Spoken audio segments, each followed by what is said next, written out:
আসসালামু আলাইকুম। আজকের হিসাব বিজ্ঞান কার্যপত্রের 3 নম্বর ক্লাসে আপনাদের সবাইকে স্বাগতম। এর আগে আমরা শিখছিলাম, প্রথম ক্লাসে শিখলাম সাপ্লাইজ, তারপরে অগ্নিবীমা এবং অনুপার্জিত আয় কীভাবে আমরা সমন্বয় করব। এর পরের ক্লাসে আমরা আরও বেশ কিছু সমন্বয় জাবেদা শিখেছিলাম। এছাড়াও আমরা শিখেছিলাম সমাপনী জাবেদা এবং বিপরীত দাখিলাগুলো আমরা শিখেছিলাম। আজকের ক্লাসে যেহেতু আমরা সমন্বয় সবগুলো শেষ করলাম, আজকের ক্লাসে আমরা কার্যপত্রকে শুরু করব। মনে রাখবেন আমাদের কার্যপত্র এক মালিকানা কারবার মধ্যে আমাদের কার্যপত্রটা হয় 10 ঘরে। কেমন? প্রথম 10 ঘরের মধ্যে আমাদের প্রথম হচ্ছে, তাহলে হচ্ছে কি 1 2 3 4 5 6 7 8 9 10 টাকা। তাহলে আমাদের এক কার্যপত্রের মধ্যে আমাদের কত ঘর হয়? 10 ঘোড়া কার্যকর হয়। কেমন? আমাদের পরীক্ষার সময় অ্যাভেলেবল 10 ঘোড়া কার্যপত্রই আসে। এবার আসি আমরা কার্যপত্রের মধ্যে আমাদের কিভাবে হিসাব করব। কেমন? কার্যপত্রের মধ্যে প্রথমে ছিল কি আমাদের রেওয়ামিল, শুধু অসমন্বিত রেওয়ামিল, অর্থাৎ আমাদের প্রশ্নের মধ্যে যে রেওয়ামিলটা দেওয়া থাকবে সেই রেওয়ামিল দেখে, প্রশ্নটা দেখে আমরা দেখে হুবহু প্রথম ঘরে টাকাগুলা বসিয়ে দিব। কেমন? রেওয়ামিলের যে এন্ট্রিগুলো যেখানে শেষ হবে সেখানে আমরা রেওয়ামিলকে যোগ করে যোগফল বের করব এবং জের টেনে দিব। ওকে, আচ্ছা, এটা হচ্ছে আমাদের প্রথম নাম্বার কাজ। 2 নম্বর কাজ আমাদের কি করতে হবে? 2 নম্বর কাজ হচ্ছে আমাদেরকে অবশ্যই সমন্বয় যেগুলো থাকবে সমন্বয়ে দাখিলা করতে হবে। কেমন? সমন্বয় দাখিলা করার পরে একটা আসবে আমাদের ডেবিট পক্ষ আর একটা আসবে আমাদের ক্রেডিট পক্ষ। ওকে, আচ্ছা, তো ডেবিট পক্ষ ক্রেডিট পক্ষ আমরা দেখব এই ডেবিট পক্ষ কিংবা ক্রেডিট পক্ষ আমাদের যে রেওয়ামিলে লিখলাম রেওয়ামিলের মধ্যে কোথাও আছে কিনা। যদি থাকে, যেমন আমাদের সাপ্লাইজ খরচ রেওয়ামিলে ছিল, তখন আমরা কি করব? সাপ্লাইজের সামনে খরচটা লিখে দিব। যদি ক্রেডিট হয় তাহলে ক্রেডিট লিখব, ডেবিট হলে ডেবিট লিখব, মানে আমাদের জাবেদা অনুসারে আমরা সমন্বয়ের ঘরে বসাবো। তারপর কি করব? আমরা ওই রেওয়ামিলের এন্ট্রি এবং আমাদের সমন্বয়ে যে টাকাটা বসবে সেই টাকাকে আমরা ডেবিট হলে প্লাস করব, ক্রেডিট হলে প্লাস করে ক্রেডিট ঘরে বসাবো, আর ডেবিট হলে মাইনাস করে যে মানটা বড় হবে, যদি ডেবিটের মান বড় হয় তাহলে সমন্বিত রেওয়ামিলের ঘরে ডেবিট পাশে বসাবো, আর যদি আমাদের ক্রেডিট পাশটা বড় হয় তাহলে আমরা সমন্বিত রেওয়ামিলের ঘরে ক্রেডিটে বসাবো। কেমন? আচ্ছা, এরপরে এই কাজটা করার পরে আমাদের ওই দফাটা রেওয়ামিলের যে দফাটা থাকবে সেই দফাটা যদি আমাদের আয় অথবা ব্যয় হয় তাহলে আমরা বসাবো আয় বিবরণীতে।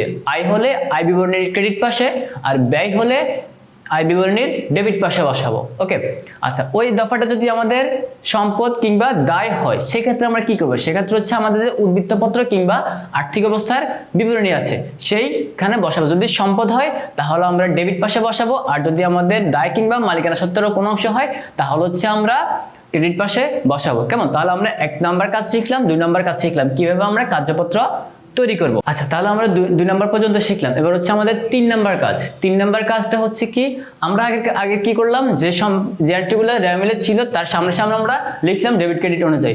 এখন হচ্ছে কি আমাদের এমন কিছু এন্ট্রি হতে পারে যেগুলো আমাদের রেওয়ামিলে নেই, কিন্তু আমরা যে জাবেদা করলাম জাবেদাতে পেয়েছি, এমনও তো থাকতে পারে। সেক্ষেত্রে আমরা কি করব?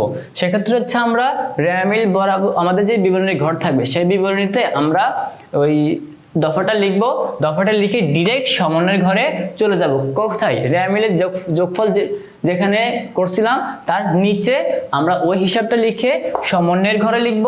তারপর সমন্বয়ের ঘরে লেখার পরে সমন্বিত রেওয়ামিলের ঘরে লিখব। তারপর ওই হিসাবটা যদি আমাদের আয় ব্যয় বিবরণী হয় তাহলে আমাদের আয় ব্যয় হয় তাহলে আমরা বসাবো আয় ব্যয় বিবরণীতে, আর যদি আমাদের দায় কিংবা সম্পদ হয় সেক্ষেত্রে আমরা বসাবো আর্থিক অবস্থার বিবরণীতে। কেমন? আচ্ছা, এরপরে 4 নম্বর ধাপ হচ্ছে, তাহলে হচ্ছে কি আমরা সমন্বয়গুলোকে আলাদা আলাদা করে আবার বসাই দিব। কেমন? আচ্ছা, এরপরে এটার সাথে হচ্ছে যে এমনও তো কিছু এন্ট্রি হতে পারে যে রেওয়ামিলে যেগুলো ছিল কিন্তু আমাদের সমন্বয় নেই। যেমন ছিল প্রথমে ছিল রেওয়ামিলে আছে, সমন্বয় আছে, সামনে বসালাম। এবার হচ্ছে রেওয়ামিলে ছিল না, সমন্বয় ছিল, সমন্বয় রেওয়ামিলে নিয়েছি, সমন্বয়ের ঘরে বসালাম। এমন হচ্ছে আবার হচ্ছে কি রেওয়ামিল আছে কিন্তু সমন্বয় নাই, এমন তো কিছু এন্ট্রি হতে পারে। যেমন বিশেষ করে থাকে আমাদের আসবাবপত্র কিংবা নগদ কিংবা ব্যাংক জমা, এগুলো প্রায় থাকে। তো সেগুলোকে আমরা কি করব?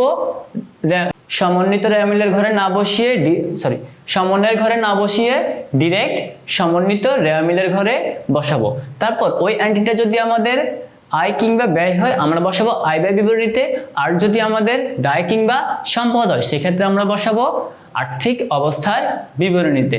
এবার হচ্ছে আমাদের 4 নম্বর ধাপ। 4 নম্বর ধাপে আমরা কি করব, আমাদের যে আয় ব্যয়ের গুলো আছে, আয় ব্যয় হচ্ছে আয় ব্যয় বিবরণী আর হচ্ছে আর্থিক অবস্থার বিবরণী। 4 নম্বর ধাপ হচ্ছে আমাদের কাজ। এখানে আমরা কি করব, আয় ব্যয়ের যে ক্রেডিট পাশ থাকে, ক্রেডিট আর হচ্ছে ডেবিট, আমরা কি করব, ক্রেডিট পাশে যা আছে সবগুলো যোগ করব, আবার ডেবিট পাশে যা আছে সবগুলা যোগ করে ক্রেডিট পাশ থেকে ক্রেডিট থেকে ডেবিট পাশটা মাইনাস করব। যদি ক্রেডিট পাশ বড় হয় ডেবিট পাশ ছোট হয়, তাহলে আমরা বুঝবো আমাদের নিট লাভ, নিট লাভ হয়েছে। কেমন? তাহলে এই নিট লাভটাকে আমরা আবার শেষে এসে লিখবো, লিখে আয় বিবরণীর ডেবিট পাশে লিখবো এবং আর্থিক অবস্থার বিবরণীর ক্রেডিট পাশে লিখবো। কেমন? এই যে ডেবিট আর হচ্ছে ক্রেডিট। ওকে, তাহলে এই যে ক্রেডিট পাশে আমরা লিখবো। আবার যদি আমাদের নিট ক্ষতিও তো হতে পারে, নিট লাভ যেহেতু আছে আমাদের নিট ক্ষতিও আছে। যদি আমাদের নিট ক্ষতি হয় সেক্ষেত্রে হবে আমাদের ডেবিট পাশটা যদি বড় হয় আর ক্রেডিট পাশটা আমাদের ছোট হয়, তাহলে ডেবিট থেকে ক্রেডিটটা বাদ দিলে বের হবে আমাদের নিট ক্ষতি, নিট ক্ষতি। আচ্ছা, তাহলে যদি আমাদের নিট ক্ষতি হয় সেক্ষেত্রে আমরা কি করব, সেক্ষেত্রে আমরা একদম শেষে লিখবো যে নিট ক্ষতি লিখে আয় ব্যয় বিবরণীর ক্রেডিট পাশে টাকাটা লিখবো এবং আর্থিক অবস্থার বিবরণীর ডেবিট পাশে লিখবো। এবার আসছি আমরা নিট লাভকে আর্থিক অবস্থার বিবরণীর ক্রেডিট পাশে কেন লিখবো, আর হচ্ছে নিট ক্ষতিকে আমরা আর্থিক অবস্থার বিবরণীর ডেবিট পাশে কেন লিখবো। এই যে নিট লাভ, এটা কি আমাদের মূলধনকে বৃদ্ধি করে না? মূলধনকে বৃদ্ধি করা মানে কি? মালিকানা সত্ত্ব বৃদ্ধি। মালিকানা সত্ত্ব বৃদ্ধি তাহলে আমাদের কোথায় বসবে? আর্থিক অবস্থার বিবরণের ক্রেডিট পাশে, কারণ মূলধন আমাদের কি হয়? ক্রেডিট হয়। আবার হচ্ছে নিট ক্ষতি, নিট ক্ষতিটা আমাদের কি করে? মূলধনকে হ্রাস করে। মূলধনকে যদি আমাদের হ্রাস করে তাহলে আমাদের কি হবে? মূলধন হয়ে যাবে ডেবিট। তো সেক্ষেত্রে আমরা এই যে ডেবিট পাশে টাকাটা বসাবো যদি আমাদের নেট ক্ষতি হয়, আর যদি আমাদের নেট লাভ হয় তাহলে আমরা বসাবো ক্রেডিট পাশে। কেমন? আচ্ছা, শেষ ধাপ আমাদের মানে পঞ্চম ধাপ। এই পঞ্চম ধাপে আসছে আমরা কি করব, যা আছে সবগুলোকে আমরা যোগ বিয়োগ করব, যোগ বিয়োগ করে আমরা জেড টেনে দিব। ওকে, তাহলে প্রথম নম্বরে বললাম, দ্বিতীয় নম্বর বললাম, 3 এবং শেষ পর্যন্ত বললাম। আশা করি কার্যপত্র নিয়ে আর কারো কোনো সমস্যা হবে না। ওকে, তো আজকে এই পর্যন্তই।